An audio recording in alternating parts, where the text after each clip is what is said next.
I'm Stephen Sharples. I'm the Assistant Game Director on LEGO Marvel Avengers. This time around you're doing a movie tie-in game rather than tying with the comic books. Does that kind of put a limit on anything at all, or have you been just as free to do what you want? To be honest, you would think it would limit us, but it actually doesn't. LEGO Marvel Avengers is a faithful retelling of the story of Avengers Assemble. It's the Avengers Age of Ultron.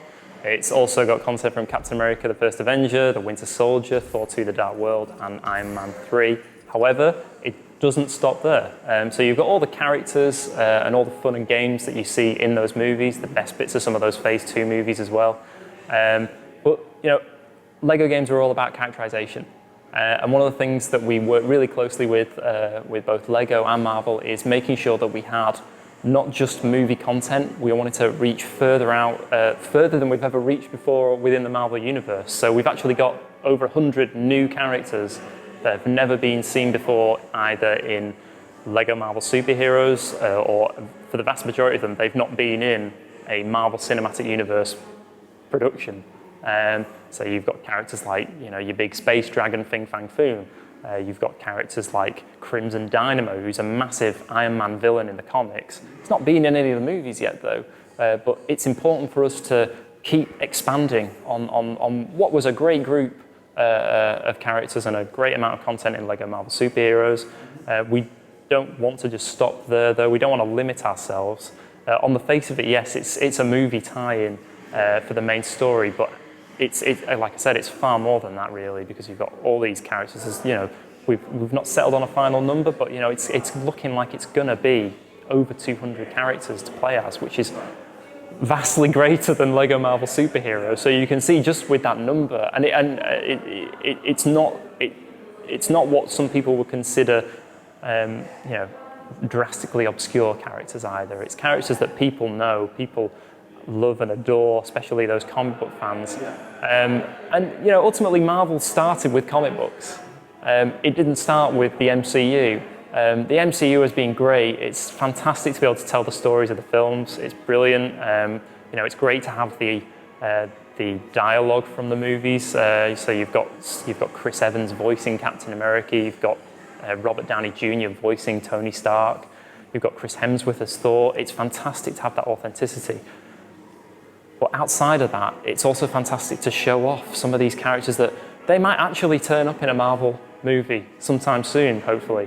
It's like a character like Ragnarok. Well, based on the title of the next Thor movie, we're pretty sure he's going to be in it. So you can play as Ragnarok in LEGO Marvel Avengers, preempting what's going to happen. And that's really what LEGO Marvel Avengers is all about. It's expanding on the Marvel Universe, going further than we've gone before.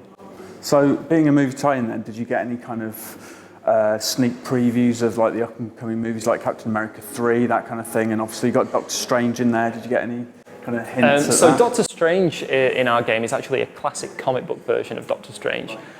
So there is no Doctor Strange movie related shenanigans going on there. So obviously in LEGO Marvel Superheroes we did have Doctor Strange and his Sanctum Sanctorum in Manhattan.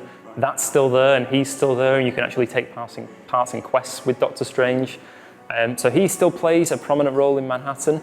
In terms of movie content and things that we saw, it really is just a case of the movies that we are featuring in the game. Obviously, when it came to developing it, Avengers had already been out for 2 years, I think. 2012, I think it was.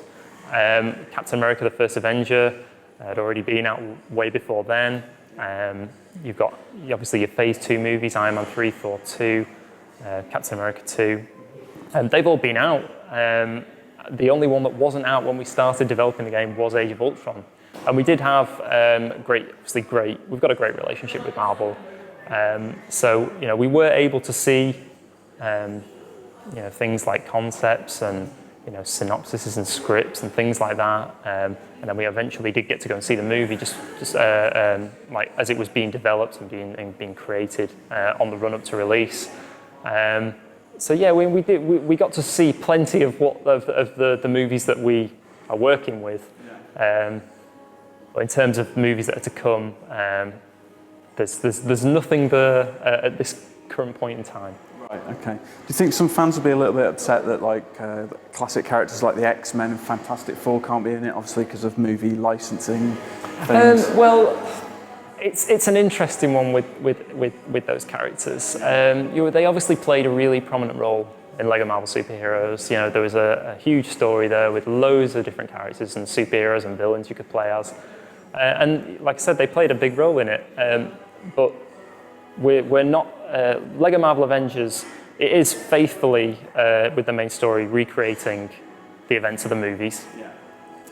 But as a general sort of philosophy at TT Games, we don't want to just deliver the same superhero game for Marvel again. We want to show new characters. We want to show new places. We want to, change up Manhattan a bit and introduce fresh environments and different things to do.